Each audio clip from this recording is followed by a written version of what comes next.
102,1 Suara Bangkalan FM, radio informasi dan hiburan satu suara berjuta telinga. Selamat pagi, Assalamualaikum warahmatullahi wabarakatuh, mitra pendengar semuanya.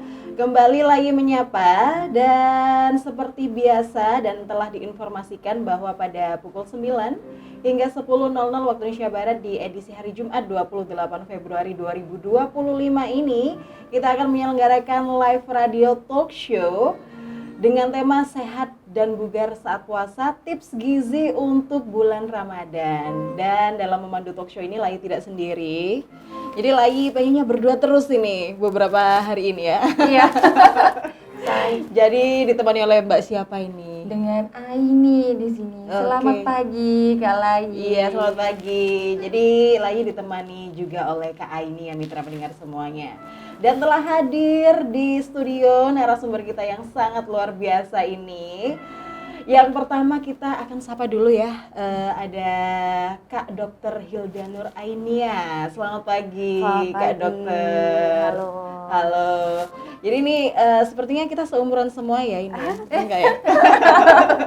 Pada muda-muda semuanya.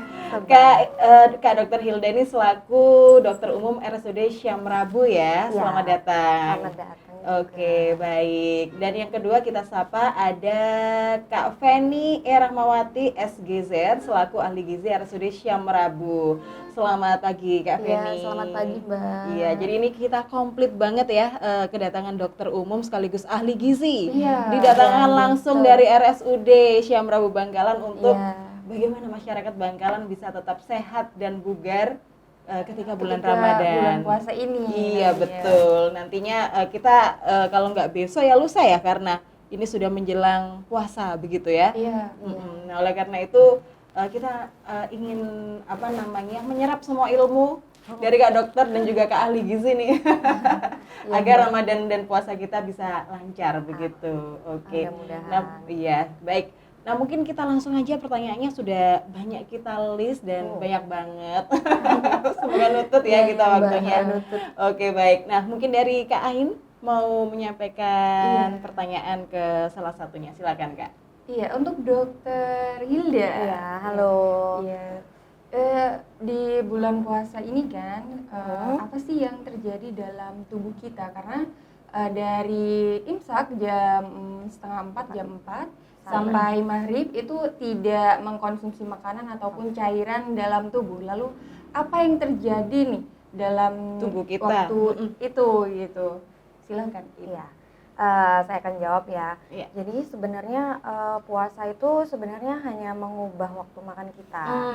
Baik. Gitu. Cuman memang karena waktu makan kita itu panjang, ya itu misalnya kayak sarapan diganti ke sahur, terus makan malam atau siang diganti ke yang waktu buka gitu. Betul. Jadi pasti ada perubahan di tubuh kita. Misalnya dari perubahan tidur, perubahan hormon, perubahan metabolisme tubuh kita. Jadi ada, kalau perubahan tidur tuh misalnya ada yang disebut siklus sirkadian. Jadi mungkin kalau orang-orang yang sudah biasa, mungkin yang beragama muslim, yang biasa tahajud atau bangun malam, mungkin itu sudah biasa. Tapi kalau untuk yang nggak biasa tahajud atau nggak biasa bangun malam, itu pasti ada perubahan karena kita jam 2, jam 3 atau ibu-ibu nih biasanya jam 2 tuh jam 1 udah bangun untuk mempersiapkan sahur kayak gitu. Terus habis itu pasti kita udah biasanya kita masih tidur itu udah bangun, terus habis itu udah aktivitas. Ya kadang kita tidur lagi setelah sahur kayak gitu. Itu pasti berubah kan. Terus habis itu apalagi sih yang berubah? Aktivitas fisik kita. Jadi pasti sedikit banyak mbaknya pasti antara puasa sama enggak energinya berbeda kan. Nah, kita pasti agak lemah, letih, lesu, lentoy. Nah, itu kan aktivitas kita pasti kita batasin ya. Kita nggak akan yang biasanya full energinya, kita pasti akan lebih hemat gitu ya, biar nggak lemes kan. Nah, otomatis jumlah kebutuhan gizi yang kita butuhkan saat puasa tuh berkurang juga karena aktivitas kita juga kita batasin gitu. Secara tidak sadar ya gitu. Otomatis kadar gula, karena kebutuhan gizi kita juga berkurang, kadar gulanya kan juga turun tuh. Jadi tubuh tuh gampang lemes gitu. Karena memang yang awalnya kita full kita kalau lapar apa-apa tinggal nyemil aja, itu kan kita nggak bisa tuh. Jadi kita gulanya juga terbatas, kadar gulanya jadinya turun, jadi gampang lemas. Terus ada juga namanya terjadi ketosis. Jadi ketosis tuh pembakaran lemak. Jadi karena kita udah nggak ada asupan gula nih, nyemil sedikit, itu kan nambah gula ya. Nah itu otomatis jadi sel lemak kita yang dibakar. Nah gitu. Jadi bagus banget untuk diet sebenarnya. Waduh, ini bagus nih bulan puasa untuk saya. Tapi yang penting pas buka nggak balas dendam ya. Tetap sesuai porsinya ya tetap dok ya. dikontrol juga. Jadi ada pembakaran lemak juga kan, otomatis biasanya tubuh kita tuh awal minggu awal itu BB-nya turun, gitu. Begitu. Cenderung turun, mungkin ya sekitar 0,5 kilo sampai 1 kilo kalau misalnya yang gampang turun kayak gitu ya. Tapi biasanya setelah minggu kedua itu tubuh kita mulai adaptasi, jadi udah mulai terbiasa, nggak terlalu lemes lagi. Nah itu penurunan berat badan itu tetap bisa berlangsung asalkan pada saat kita buka kita nggak balas dendam. Iya, tetap jadi dikontrol kita, porsinya, kayak gitu. Terus asupannya ya. Biasanya dan di situ biasanya mulai stuck tuh berat badan kita mulai minggu kedua karena tubuh kita sudah mulai adaptasi lah. Jadi udah nggak kaget lagi, udah nggak lemes dan lain sebagainya karena sudah terbiasa. Kemudian apa juga yang terjadi karena kita nggak makan kurang lebih 12 hingga 13 jam ya, kayak gitu otomatis sistem pencernaan kita tuh ikut beristirahat, jadi terjadi detoksifikasi di situ. Kalau dalam kedokteran itu istilahnya ada namanya autofagi. Jadi autofagi itu adalah tubuh kita itu mampu memakan atau menghancurkan sel-sel yang rusak. Jadi sel-sel kita yang rusak tuh dihancurkan dengan autofagi itu, karena kita benar-benar tidak dapat gula, tidak dapat energi selama 13 jam itu, Mbak. Jadi itu sangat bagus banget memang untuk detoksifikasi. Jadi pencernaan kita tuh nggak terus-terusan bekerja kayak gitu. Terus habis itu hormon endorfin kita itu lebih aktif, lebih keluar. Nah, hormon endorfin ini apa sih dok? Hormon endorfin ini hormon bahagia ya. Jadi lebih stabil moodnya biasanya, emosinya. Apalagi kalau dalam musim memang puasa tuh selain menjaga makan minum kan juga emosi dan gitu amarah ya. Dan amarah ya. Jadi hormon endorfin kita juga lebih aktif, jadi keluar, mood kita lebih stabil. Tapi ada juga yang terjadi di tubuh kita selain manfaatnya. Pastilah karena kita 10 sampai 13 jam ada perubahan yang juga cukup drastis ya. Dari segi konsumsi air terutama itu pasti kita dehidrasi. Makanya kalau biasanya kalau puasa bibir kita pecah-pecah, kering. Nanti kalau pipis warnanya pekat, gitu. Itu adalah salah satu tanda dehidrasi. Itu sih. Jadi memang sebenarnya puasa itu hanya merubah jam makan ya. Cuman karena mindset kita seharian nggak makan, jadinya itu yang bikin kita itu lemes. Benar. Karena mungkin ngemil-ngemilnya itu juga. Kalau puasa kan kita cuman makan, habis buka itu baru bisa ngemil. Iya, betul. Kalau biasanya kan kita di tengah hari misalnya siang-siang minum es terus.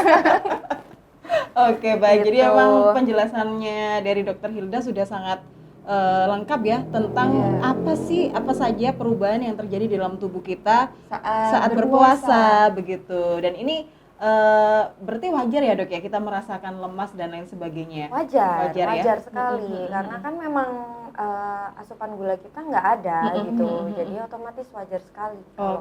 Baik. Menyambung dari lemas itu tadi kita ke Kak Feni nih selaku ahli gizi. Baik, bagaimana nih Kakak ahli gizi cara menjaga kondisi tubuh supaya selalu sehat dan tidak lemas, apalagi buat penyiar ya, tetap bekerja nih kita nih selama puasa nih, tetap ngoceh nih kita nih selama 4 jam. Nah itu bagaimana supaya selalu sehat dan tidak lemas pada saat menjalankan puasa Ramadan? Silakan Kak. Iya, di sini saya ingin menjawab pertanyaannya kakaknya. Jadi gimana sih caranya supaya dalam bulan puasa tubuh tuh selalu fit. Jadi kita harus banyak mengkonsumsi makanan yang bergizi ya. Artinya makanan bergizi itu mencakup di situ ada karbohidrat, ada protein. Protein itu ada yang dari protein hewani, protein nabati dan serat, kemudian buah atau sayur ya. Jadi harus ada nasi, lauk hewaninya bisa dari daging, ikan laut, telur ya betul. Terus untuk protein nabatinya bisa dari tahu, tempe. Terus sayuran, semua sayuran boleh, sayuran hijau. Kemudian buahnya boleh apa saja, misal jeruk, mangga, semangka gitu ya. Kemudian di samping itu selain mengkonsumsi makanan bergizi juga harus kita boleh mengimbangi dengan berolahraga. Jadi tapi olahraganya ada olahraga tertentu, jangan yang berat-berat gitu ya. Jadi olahraganya bisa dengan berjalan kaki. Terus bersepeda santai, senam juga boleh, senam biasanya ya. Terus di samping itu juga kita dianjurkan jangan terlalu banyak mengkonsumsi minuman yang mengandung kafein. Kopi, teh, betul ya. Begitu ya. Kafein itu ada di dalam teh, kopi, termasuk juga alkohol. Kenapa sih kok enggak boleh minum yang mengandung tinggi kafein? Karena bisa menyebabkan kita sulit tidur. Terus terus bisa menyebabkan stres juga gitu. Ketika kafein itu berlebih. Ketika kafein itu dikonsumsi secara pas takarannya enggak apa-apa, monggo gitu ya. Jadi jangan berlebihan gitu ya. Betul. Mempengaruhi mood juga berarti. Iya, betul. Oh, begitu. Jadi kalau misalnya agak marah-marah dikit kebanyakan kopi nih kita kayaknya ya. Ya, jadi kalau kafein itu dikonsumsi secara berlebih bisa menyebabkan stres juga bisa gitu ya. Terus mengatur pola istirahat, pola tidur. Jadi diusahakan ketika bulan Ramadan tidurnya 7-8 jam. Baik. Jadi gitu. Memang harus lengkap ya gizinya mulai dari sayur dan lain sebagainya dan itu di sahur dan berbuka begitu ya. Betul. Kadang kan kalau misalnya sahur itu kita seadanya gitu kan. Karena mungkin masih ngantuk ya biasanya macam gitu ya. Baru ketika berbuka itu dipenuhi gizinya. Betul. Nah, ini harusnya sahur dan buka memang harus bernutrisi harus tadi bervariasi, harus gizi seimbang tadi itu. Nah, untuk secara porsi. Nah, ini secara porsi melihat tadi balas dendam kalau misalnya kita buka puasa. Iya, Mbak. Jadi kalau porsi itu biasanya satu kali makan itu biasanya 2 entong nasi. Kalau kita dalam kondisi sehat loh ya, sehat. Artinya tuh kita enggak punya diabetes atau penyakit lainnya. Normal ya, dalam posisi normal. Ya. Jadi biasanya 2 entong nasi. Terus di situ ada lauk nabatinya, biasanya 50 gram. Ini kalau ditimbang ya, Mbak. Harus ada satu potong ini gitu ya. Satu potong sedang gitu ya. Terus ada lauk hewani, biasanya juga 50 gram. Satu potong sedang gitu. Terus biasanya nanti sayurnya itu 100 gram. Kalau ditimbang satu mangkok yang kecil itu, itu 100 gram? Iya, kurang lebih 100 gram. Kemudian ada buah. Buahnya ya mungkin untuk bukanya ada buah jeruk sama semangka, monggo nggak apa-apa. Yang penting tidak punya diabetes ya. Kalau punya diabetes, buah juga harus dibatasi. Ya karena buah itu kan ada manisnya juga gitu ya. Baik. Kalau misalnya emang ada beberapa penyakit tertentu, hal tersebut disesuaikan ya, tidak bisa berlaku ya begitu ya. Disesuaikan sama porsinya juga, kondisinya juga. Gitu. Baik. Nah, untuk mitra pendengar semuanya, bisa juga ya mitra bertanya langsung nih dengan Kak Dokter dan juga Kak Ahli Gizi di 0821 4199 3836. Nah, sembari menunggu mitra pendengar semuanya, kita tanya-tanya lagi nih Kak Ain ya. Karena menarik sekali nih kondisi tubuh di saat bulan puasa ya Kak. Dan ini bisa menjadi persiapan kita karena lusa maksimal besok atau lusa kita sudah berpuasa nih gitu. Jadi untuk Dokter Hilda, tadi disebutkan bahwa selama berpuasa kita akan mengalami dehidrasi kan.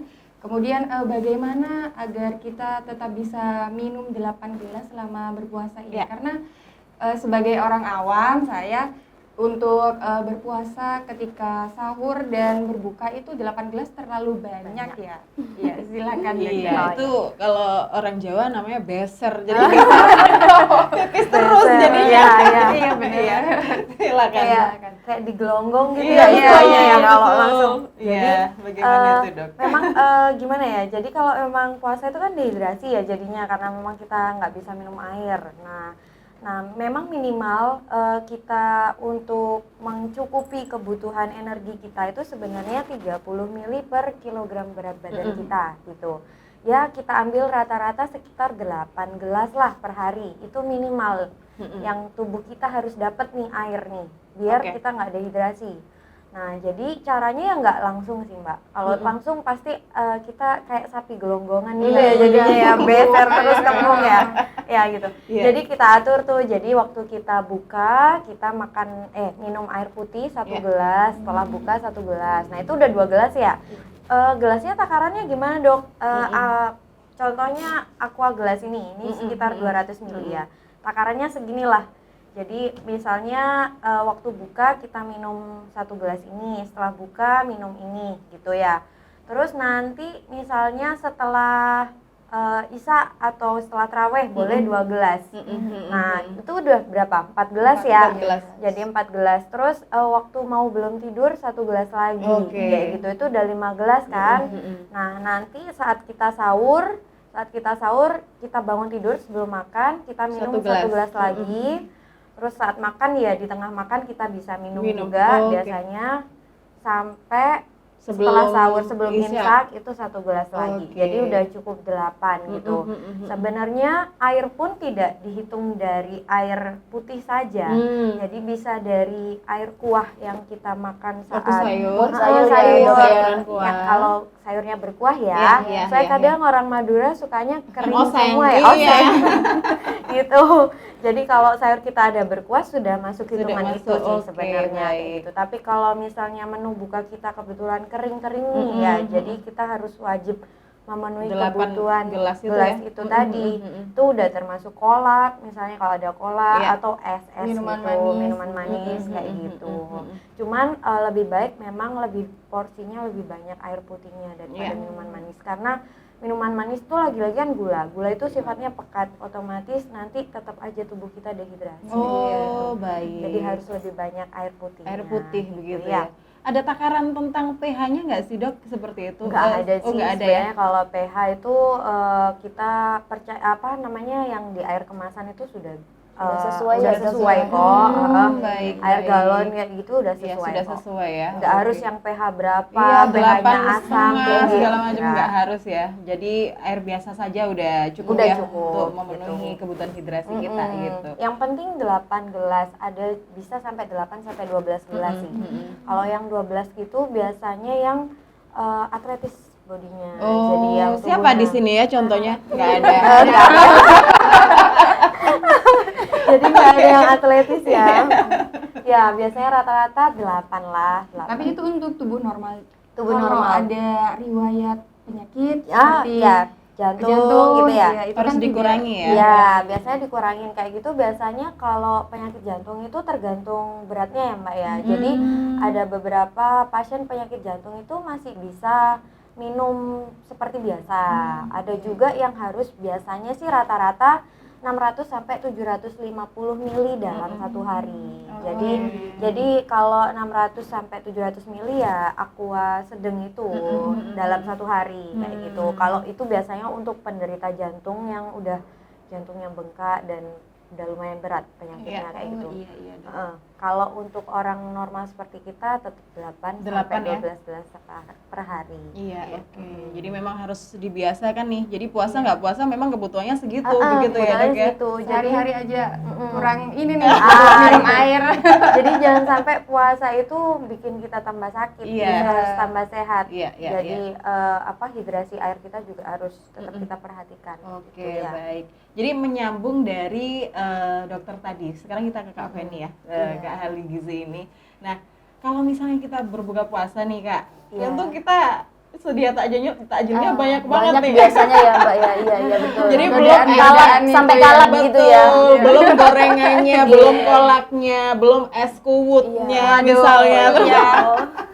Terus makanan Konyol utamanya dan lain ini. sebagainya. Nah, apakah boleh mengonsumsi makanan atau minuman dalam jumlah banyak di waktu malam gitu ya? Ketika kita buka Iya. puasa kan sudah waktu malam tuh. Iya. Nah, ketika pada saat bulan Ramadan ini begitu, ketika Iya. berpuasa. Nah, silakan Kakak. Iya, gini biasanya kan kalau sudah berbuka ya kita kadang kalap ya Mbak ya. Betul. Jadi apa yang ada di meja tuh pengennya dimakan aja Iya. ya semua tanpa memikirkan nanti aku kekenyangan apa enggak nih Iya, gitu iya, ya. iya, betul. Jadi sebenarnya enggak boleh, maksudnya enggak bagus kalau Hmm. untuk pada saat malam hari kita mengkonsumsi dalam Jumlah besar. jumlah banyak dan bermacam-macam makanan ya. Hmm. Apalagi kalau kita menjelang mau istirahat atau tidur kan biasanya habis berbuka kita sholat tarawih, betul. terus biasanya kan kita nyemil makanan berat Iya. dan makanan ringan juga ya. Terus akhirnya kita kan jadi ngantuk, Betul. ngantuk terus kita tidur. Jadi, Tidur. nah itu yang sangat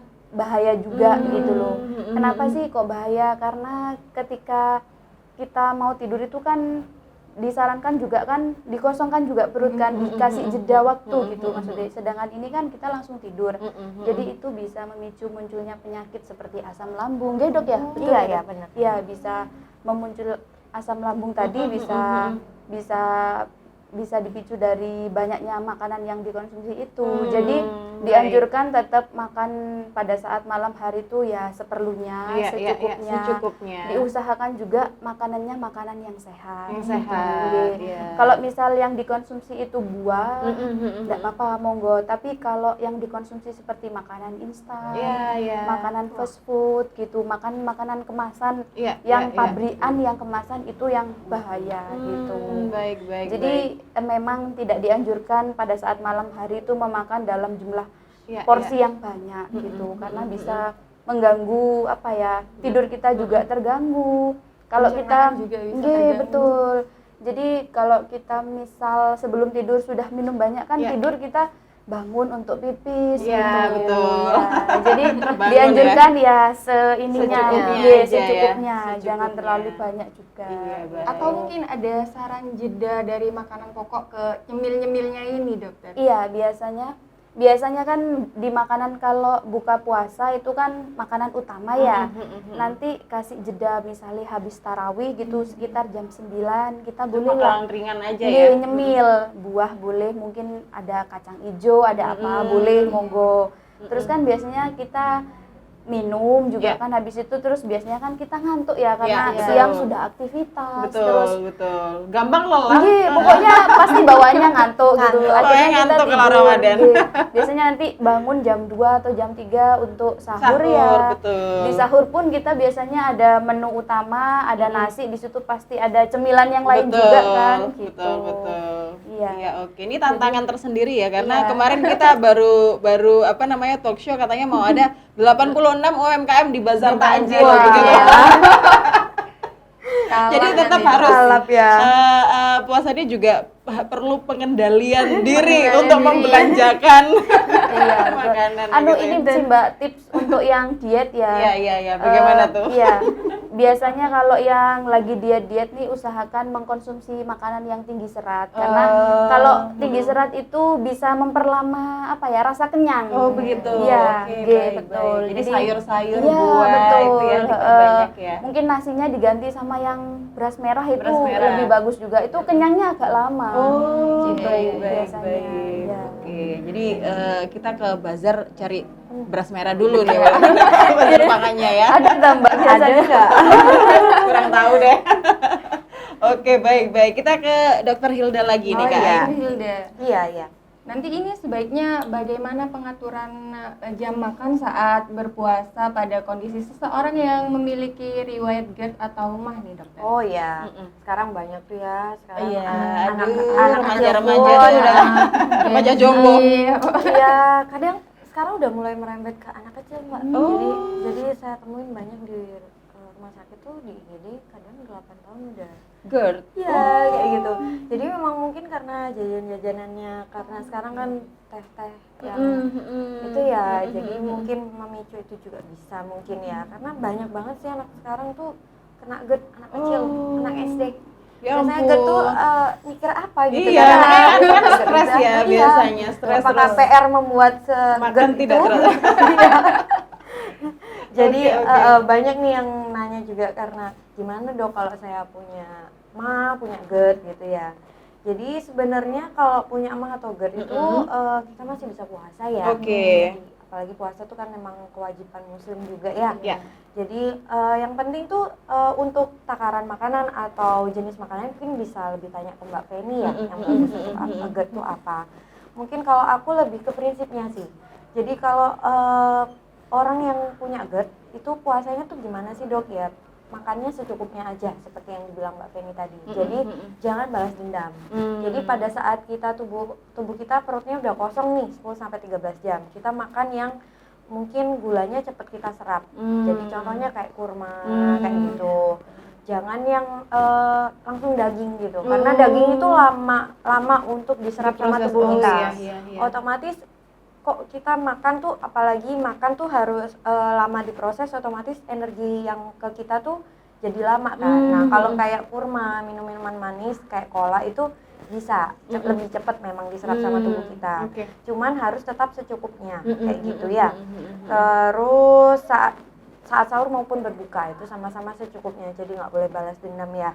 Kemudian hindari makan terburu-buru. Jadi mentang-mentang udah lapar nih kalap. Itu bikin penuh langsung ke tubuh. Apalagi yang udah punya GERD tuh pasti langsung asam lambungnya naik, jadi begah kayak gitu. Terus sahur nih, kesiangan buru-buru. Nah itu kalau itu tidak bisa dihindarin kalau buru-buru kan. Karena ya cuman kalau bisa sahurnya memang lebih bangunnya lebih awal. Istilahnya memang supaya lebih santai juga kita lebih santai makannya. makannya. Memang sebenarnya emang makan yang baik mengunyahnya tuh kan 32 kali ya. 32 ya. Cuman kadang kita diontal ya. Jadi nggak dikunyah ya. Iya nggak? Jadi langsung ditelan. Nah, sebenarnya ternyata ngunyah 32 kali itu ada manfaatnya. Jadi selain membantu penyerapan tubuh kita supaya tidak terlalu keras makanan kita di lambung, di usus, itu juga membuat kita lebih kenyang, lebih lama gitu. Cuman kadang orang aku sendiri sih juga kadang nggak sabar ya langsung naon gitu ya. 32 Jadi nggak ditelan, nggak dikunyah, diuntal. Gitu. Nggak ngitungnya ini loh. Iya, ya, ngitungnya ini 32 kali gitu ya. Terus habis itu selain hindarin makan terburu-buru juga pilih menu makanannya. Iya. Nah, nanti mungkin makanan yang bagus apa mungkin Mbak Feni lebih paham gitu. Oke. Jadi menu makanannya kayak tadi yang dibilang Mbak Feni itu benar. Jadi nggak yang tinggi serat ya Mbak ya. Iya, betul, dokter. Jadi nggak yang Jangan junk yang- food iya, yang lain jangan kayak yang gitu. kemasan. Terus hindarin makanan yang memicu sekresi lambung. Apa sih dong? apa itu? Nah, biasanya soda, tuh kafein, pedas, sama yang ada santannya. Jadi apapun yang ada santannya. Cuman kadang orang Madura nih sukanya bubur ya. Iya, rajin ya. Ya itu sebenarnya bisa. Cuman yang penting tidak terlalu banyak sih. Karena kalau untuk penderita GERD, santan itu sangat mempengaruhi sekresi asam lambung juga. Jadi kadang saya nggak bisa makan dok, makannya tajin. Nah itu, tajin, ketan itu kadang beberapa pasien GERD itu malah tambah perih kayak gitu.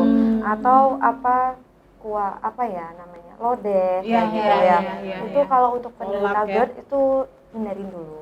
Kalau kolak yang ada santannya, bukan berarti nggak boleh, boleh. Cuman porsinya mungkin tidak terlalu banyak, iya. Atau kalau untuk penderita GERD mungkin lebih baik cari makanan yang lain. Atau kalaupun pengen banget yang santan, mungkin jangan dibuat menu pas buka. Jadi setelahnya buka mungkin dia pengen icip dikit nggak masalah. Karena kalau langsung perut kita kosong langsung kita makan lodeh kayak gitu biasanya langsung mual kayak gitu. Terutama penderita GERD ya. Terus selain itu hindarin tidur setelah makan. Nah, itu kadang aku sendiri juga susah ya. Cuman kapan sih dok kita boleh tidur setelah makan? Minimal 30 menit, Mbak. 30 menit ya jarak antara makan terakhir dengan sama tidur kayak gitu. 30 menit. Karena kalau enggak, jadi makanan kita tuh belum selesai di lambung, Di lambung kita sama tenggorokan itu kan ada Proses ya, ada oh ya. pintu seperti itu. Hmm. Jadi kalau misalnya kita tidur itu pintu kebuka dikit, otomatis makanan tuh naik. Nah, makanan naik dibarengin sama asam lambung yang naik juga gitu. Oke. Jadi kadang itu yang sering membuat GERD itu heartburn Kambuh ya? rasanya kambuh itu di situ karena kita langsung tidur. Jadi minimal 30 menit, lebih lama lebih bagus kayak gitu ya. Karena jadi kasih jeda makanan kita supaya lebih turun ke bawah Iya. gitu. Terus apalagi ya, tetap minum obat sih sesuai anjuran dokter. Oh, Kalau iya, misalnya mahnya itu udah bener-bener parah, jadi minum obat. Apalagi kalau obat mah itu kan sebenarnya dianjurkan malah sebelum makan. Sebelum makan. Jadi ya. sebelum kita buka, kita udah membatalkan puasa, minum air sama makan kurma atau minum air aja nggak apa-apa. Kita minum obat mahnya. Nanti pas sahur juga gitu. Sebelum kita makan sahur, kita minum obatnya mah dulu, baru sahur. Jadi insya Allah tidak mengganggu puasa kita. Oke, jadi itu tetap tipsnya bisa ya. beribadah gitu. Oke, jadi itu tadi makanan-makanan yang jadi pantangan, termasuk mungkin tips mengonsumsi obatnya begitu ya untuk para penderita GERD. Mah ya. Walaupun nanti waktu sahur agak susah nih Iya. kalau nggak langsung tidur. Iya benar. Makanya tadi Nunggu subuh dulu. makanya tadi dianjurkan mungkin biar bangun lebih awal Iya. supaya makannya nggak terburu-buru karena maksudnya itu juga gitu biar nggak langsung tidur. Cuman lain cerita kalau kesiangan gitu ya. Iya. Oke, baik. Nah, ini kita ke Kak Feni. Kak Feni lagi. Menyambung dari yang disampaikan oleh Dokter Hilda tadi tentang jenis-jenis makanan yang bisa kita konsumsi ketika buka puasa. Nah, tadi disampaikan Dokter Hilda bahwasanya kan kita kan kekurangan gula, makanya kita Iya, itu betul. kayak lemes dan Iya. lain sebagainya. Nah, apakah harus mengkonsumsi makanan atau minuman manis pada saat berbuka? Iya. Kak. Ya, silakan Kak Biasanya Feni. memang kalau kita puasa lemes, capek juga ya. Jadi ketika sudah waktunya berbuka, kadang kan memang yang ada di atas meja itu kan makanan yang manis-manis Iya. biasanya ya. Kole apa, terus Es campur, es es betul, belewah. campur, iya. Sebenarnya boleh Boleh. mengkonsumsi makanan yang manis ketika berbuka puasa. Tapi tetap harus dalam batas yang normal ya. Jangan terlalu berlebihan juga. Oke. Jadi boleh-boleh saja. Alangkah baiknya makanan yang manis itu berasal dari buah-buahan. Buah-buahan ya. Iya. Tidak dianjurkan untuk yang manisnya itu berasal dari pemanis buatan gitu. Iya. Seperti yang ada di minuman kemasan. Oh, minuman Semua kemasan. minuman kemasan pabrikan itu termasuk teh kotak, teh Iya, pucuk gitu. Dan teman-temannya itu enggak boleh itu karena pemanis mengandung buatan iya, semuanya. betul. Oke, Itu baik. mengandung pemanis buatan yang kalau dikonsumsi tubuh secara berlebih atau setiap hari kita minum itu juga bisa memicu nanti bisa muncul kanker gitu bisa. Baik. Ya. Berarti kalau misalnya es yang di pinggir jalan itu masih lebih sehat dong Nah, daripada enggak juga. kadang kala ada penjual yang memberikan tambahan pemanis buatan di dalamnya karena kan sekarang kan harga gula sudah lumayan tinggi kan ya. Kadang kan penjual itu ada yang enggak jujur mungkin ya dengan betul. tambahan itu. Supaya mungkin omsetnya banyak jadi ditambahi sama pemanis buatan bisa kayak aspartam gitu. Itu tanpa kita sadari. Jadi lebih aman itu memang masak Bikin sendiri di sendiri. rumah gitu. Oke, baik. Jadi buahnya beli nanti gulanya kita bikin sendiri gitu. Iya. Ya. Nanti kalau misalnya kamu ke Aini bikin, saya pesen aja ya. Meskipun yang kayak rasa pandan itu rasa pandan kayak marjan gitu Iya, itu tetap ada Pemanis buatannya. Iya, Waduh, betul. iklan udah di mana-mana nih. Iya. Jadi lebih baik memang buat Bikin sendiri sendiri. di rumah gitu. Memang Lebih seger juga iya, ya. betul. Iya. Manis yang bagus itu ya dari buah itu, Mbak. Dari kurma, benar Dari kata kurma. Dokter Hilda tadi. Kurma itu bisa sebagai untuk berbuka puasa tadi. Kurma, pisang, mangga gitu. Boleh gitu. Oke, pepaya. Iya, misalnya. betul. Pokoknya semua buah boleh asal jangan duren aja. Kalau duren kan bergas, Mbak. Jadi takutnya perutnya kembung Alkohol dong. ya. Iya, betul. Gitu. Jadi durian ya dihindari Iya, juga ya betul. kalau durian ya. Nangka juga Nangka dihindari ya. juga, iya. Karena Aduh, itu bergas. ya. Iya, Makanya betul. setelah mengkonsumsi itu agak kenceng nih Sendawa gini ya. Iya. Sendawa di atas dan di bawah. Betul. Oke, baik. Jadi itu tadi adalah penjelasan dari Dokter Hilda dan juga Kak Feni selaku ahli gizi. Iya. Oke, baik mitra mendengar semuanya, sebelum kita lanjutkan kita mau jeda lagu dulu ya. Iya. Kak Dokter dan juga Kak ahli gizi, dan sembari menunggu nih bagi mitra pendengar semuanya yang ingin bertanya bisa langsung saja di 082141993836. Baik, beberapa lagu untuk mitra pendengar semuanya dalam menemani aktivitas mitra di pagi hari ini. Jadi tetap stay tune di 92,1 Suara Bangkalan FM.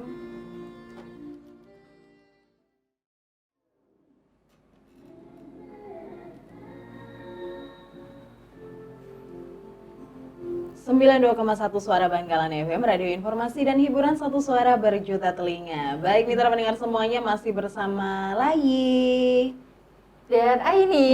Iya. Dalam live radio talk show, dan juga masih bersama Dr. Hilda Nur Ainia dan juga Kak Feni Rahmawati SGZ selaku dokter umum dan juga ahli gizi RSUD Syamrabu Bangkalan. Masih semangat untuk berbagi ilmu kepada kita ya, ini Kak Dokter dan juga ahli gizi. Oke, mungkin selanjutnya kita akan bertanya-tanya ke Kak Feni dulu ini Kak ya. Jadi kita mau tahu nih, selama bulan puasa bolehkah kita menjalankan aktivitas olahraga? Dan kalau tadi mungkin sudah disinggung sedikit ya tentang jenis olahraganya. Yang pengen saya ketahui juga itu adalah kapan nih waktunya. Nah, agar tubuh juga tidak lemas, puasanya tidak batal di tengah hari begitu. Nah, itu bagaimana Kak Feni? Silakan Kak Feni. Iya, pada saat kita puasa di bulan Ramadan biasanya kan boleh apa enggak sih kita melakukan aktivitas olahraga gitu kan. Boleh-boleh aja sebetulnya. Tapi harus dalam waktu yang tepat dan olahraganya juga harus yang ringan-ringan aja gitu. Iya, Karena baik. kan kondisi tubuh lagi puasa. Iya, Jadi betul. biasanya olahraga yang boleh itu ya seperti bersepeda santai gitu. Terus sama Jalan apa, kaki begitu ya? boleh jalan kaki mungkin di teras atau di gang rumah Iya, gitu. iya.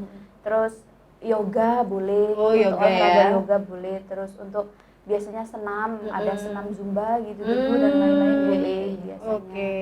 Terus kapan sih boleh olahraga itu? Biasanya olahraga itu bolehnya setelah sahur. Setelah sahur. Di pagi hari. Pagi hari, ya. oke. Terus biasanya itu setelah berbuka. Setelah berbuka Iya, juga. tapi Oke, kan baik. jarang ya kayaknya kalau Udah. orang-orang iya, udah kayaknya udah agak capek, susah nih. lelah, lapar. Jadi biasanya yang umumnya biasanya setelah sahur ya. Jadi habis sahur terus kita sholat subuh di masjid. Nah, pulang dari masjid biasanya kita olahraga lah sebentar. Meskipun cuma setengah jam Iya. gitu. Sambil nunggu sinar matahari nih ya, Iya, biar iya. badan kita anget, Seger, seger iya. gitu. Jangan langsung tidur karena posisi tidur pagi hari itu juga tidak bagus. Bisa nimbun penyakit juga. Jadi dianjurkan untuk pagi itu kita memang harus beraktivitas. Iya. Sampai nanti zuhur. Biasanya zuhur jam 12 kita sholat. Nah, habis sholat zuhur baru kita bolehlah istirahat gitu. Begitu. Oke, Kecuali oke. untuk yang dinas ya, untuk yang kerja nggak boleh tidur. Biasanya pulang kerja lah, monggo silakan tidur. Tapi harus Oke, oke. diimbangi juga dengan ya makanan yang bergizi tadi Ya. itu. Posisi ya harus sahur juga, jangan sampai nggak sahur. Terus sahurnya juga harus makan nasi, jangan minum air aja gitu. Karena kan tubuh juga mau puasa nih, terus diforsir pagi hari untuk olahraga kan nggak bagus juga. Belum Oke. nanti masih kerja, masih masak, sore harinya kan pastinya lemes gitu. Iya, iya. Jadi harus dikondisikan. Oke, baik. Kalau misalnya sebelum berbuka puasa, apakah boleh untuk olahraga itu? Sebenarnya boleh, Oh, iya. boleh. Tapi ya itu tadi Mbak, harus yang ringan-ringan aja. Yang ringan-ringan Iya, saja ya. betul. Kayaknya nggak nggak sampai mungkin deh kelelahan Mbak banget kalau gitu. sebelum berbuka kita olahraga dulu ya? Iya, maksudnya udah lemes gitu, lapar. Kayaknya Puncaknya orang-orang lemes. memilih untuk istirahat aja. Sambil nunggu gitu, sambil Iya, masak sambil aja nunggu lah. buka, betul. biasanya malah kumpul di alun-alun. Oh pada iya, cari ngabuburit. takjil. Apa nyari malam, Ngabuburit, nyari malam. Nyari Iya. malam. Oke, baik. Apalagi ada 86 UMKM ya di Oh iya, udah siap standnya Mbak. sudah siap tanya. Iya. Oke, pertanyaan selanjutnya mungkin ke Dokter Hilda Iya, Kain. Dokter Hilda. Mm-mm. Tadi sudah dijelaskan bagaimana pengaturan makanan dan tips puasa bagi orang normal dan penderita GERD atau MA dan juga penyakit-penyakit lainnya. Dan untuk ibu hamil nih Bu Dokter dan menyusui, bagaimana tips puasanya nanti yang disarankan begitu? Oke, jadi kalau untuk ibu hamil dan menyusui sebenarnya kalau ibu hamil diperbolehkan sebenarnya tidak puasa ya. Tapi kalau mereka mau berpuasa itu sangat-sangat boleh dan bagus juga sebenarnya. Oh, Yang baik. penting kondisi ibu dan babynya pada saat pemeriksaan juga normal. Sehat ya. Gitu. Tapi kalau kondisi Ada ibu masalah, dan ya. babynya sudah ada masalah, memang lebih baik jangan puasa dulu kayak gitu. Nah, untuk yang tipsnya gimana nih? Yang pasti harus tetap cukup minum. Jadi kalau untuk ibu hamil, kalau kita kan 8 gelas nih ya, Iya. kurang lebih 8 gelas. Kalau ibu hamil dan menyusui sekitar aturannya itu 1,5 liter sampai 2 liter. Oh, oke. Jadi kayak aqua besar, Aqua besar, itu yang 1,5 liter ya, Ya. ditambah 500 ml itu sekitar 1,5 sampai 2 liter. Karena Oke. pada saat ibu hamil dan menyusui itu memang lebih butuh banyak Minum minum cairan ya. gitu, Iya. terutama yang menyusui sih. Oke, Kayak gitu ya. oke. Kalau ibu hamil mungkin masih 8 gelas masih udah cukup. Kadang udah begah soalnya ya. Tapi Iya. kalau untuk yang menyusui dianjurkan 1,5 sampai 2 liter lebih Oke. banyak gitu. Terus makan makanan yang bergizi saat berbuka dan sahur seperti yang dibilang Mbak Feni tadi. Jadi apa ya, hindarin yang bersoda, hindarin yang junk food, banyakin serat, buah gitu. Jadi kalau di istilah Kemenkes nih, Ya. mereka menganjurkan dalam satu piring nasi itu setengahnya harus buah dan sayur. Nah, karbonya seperempat, lauk pauknya Lauknya seperempat. seperempat gitu. Oh. Jadi Vitamin dan seratnya ya justru ya yang lebih banyak ya. kayak gitu. Jadi Oke. piring kita itu seperti itu. Jadi Iya. Terus selama ini soalnya kebalik gitu. ya. Karbonya separuh ya. Kadang karbo sama protein jadi satu. Iya. Satu Iya piring sendiri. benar. Kadang kayak gitu ya. Oke. Terus abis itu makanan snack setelah tarawih. Jadi misalnya habis tarawih ya tetap kita harus konsumsi snack itu Oke. tadi. Misalnya jam 8, jam 9 setelah tarawih ya. Ya. Jangan melewatkan sahur. Karena pada saat ibu hamil dan menyusui itu kita benar-benar tubuh kita kan terbagi dua ya, sama Iya. janin juga. Nutrisi yang paling dibutuhkan lama. 2 kali juga. Dua Konsumsinya kebutuhan. lebih besar. Jadi jangan sampai melewatkan sahur karena ya salah satu kesempatan makan kita selain habis buka kan ya sahur Sahur tadi. itu, Jadi oke. kalau bisa memang jangan melewatkan sahur. Terus minum susu yang khusus protein yang untuk ibu hamil dan Ya. menyusui itu untuk menambah energi juga dan kebutuhan vitamin D dan kalsium terutama ya. Kemudian teratur menyusui dan memompa ASI. Jadi jangan sampai meskipun kita puasa jangan sampai nggak teratur mompanya. Kadang biar nggak mastitis juga soalnya kayak gitu. Atau kadang kalau meskipun sedikit asinya tetap harus dipompa karena ya. itu bisa memicu juga biar asinya lebih Produksi ya. banyak. Oke. Kadang ibu hamil yang asinya sedikit itu memang rata-rata orang sini tuh kurang suka sayur. Jadi ya seperti kata mbaknya, jadi Iya. porsi makan kita tuh kebalik. Iya, Gitu. iya, Padahal iya. harusnya setengah Setengah piring piring kita tuh itu. harusnya sayur dan buah, Buah, gitu. oke. Baru seperempatnya seperempat karbo, seperempatnya lauk pauk gitu. Dan yang sering terjadi asi kita seret itu kadang memang orang sini tuh cenderung tidak suka sayur. Gitu. Ini Kalau- itu sebabnya juga ini. Iya. Kadang kalau Kenapa? Kamu membayangkan apa? Oke. Mau Saya- makan sayur habis ini. karena kalau orang sini kan memang menunya bebek, Iya, yang terus nasi campur. Iya, nasi campur. Yang tidak ada sayurnya Iya, sama sekali. makanya, jadi itu Oke. kebalik sebenarnya. Separuhnya itu harus sayur dan buah. Iya, oke. Jadi itu tadi ya tipsnya ya. Ada tambahan tips mungkin dari Kak ahli gizi nih untuk ibu hamil dan menyusui Iya. misalnya. Iya betul katanya Dokter Hilda tadi ya. Jadi ibu hamil itu harus kalau memang dia kuat untuk berpuasa, biasanya dianjurkan untuk puasa itu ketika trimester 2. Trimester 2 itu dirasa sudah aman sih. Oh, begitu. Dan rasa mual terus Berkurang, muntahnya juga ya. sudah berkurang ya, Berkurang. Dok. Ya, jadi trimester 2 iya, ya. jadi memang enggak wajib untuk puasa kalau ibu hamil, tapi alangkah baiknya kalau bisa berpuasa ya malah Nggak lebih apa-apa ya, bagus dicoba gitu. ya begitu ya. Iya. Kalau misalnya memang kondisi Iya, fit, betul, sehat, iya. janin juga nggak ada masalah Iya, begitu ya. Tadi sudah dijawab sama Dokter Hilda terkait memang harus mengkonsumsi makanan yang bergizi, Iya. minum air putihnya harus Banyak. ditambah. Iya, betul. Oke, baik. Jadi luar biasa sekali nih ya pembicaraan kita, daging semua ini. Iya. Alhamdulillah kita ada rekamannya, jadi nanti bisa didengarkan ulang di Spotify ini mitra pendengar semuanya. Bagi mitra pendengar yang agak terlewat ya talk show ini ya. Oke, karena ini sudah 56 menit lepas dari pukul 9 waktu Indonesia Barat. Aduh, padahal masih ada 10 pertanyaan lagi nih. Oke. Tapi kita harus sudahi dulu nih ya. Mungkin closing statement dari Dr. Hilda dan juga Kak Feni tentang imbauan untuk masyarakat Bangkalan nih untuk bisa menjaga kesehatan di bulan puasa nanti. Silakan, dokter dan juga dokter dulu silakan. Ya. Jadi sebenarnya puasa itu karena kewajiban kita sebagai muslim, jangan dianggap puasa itu sebagai beban. Jadi anggap aja sebenarnya puasa itu justru menyehatkan tubuh kita, terutama untuk cewek-cewek yang lagi diet nih. Ini kesempatan kita nih, kapan lagi momen gitu. ya. Momen. Dan sebenarnya hanya menggeser waktu makan aja. Jadi biar kita nggak aduh puasa nanti aku harus kerja ini terus nggak makan gitu. Mindsetnya udah jangan dibikin berat seperti itu. Supaya kita menjalaninya juga dengan riang gembira ya, nggak payah, nggak lemas kayak gitu. Karena justru puasa ini jadi kesempatan kita untuk tubuh kita lebih sehat lagi kayak gitu. Oke. Gitu sih. Oke, baik, terima kasih. Kak Feni silakan.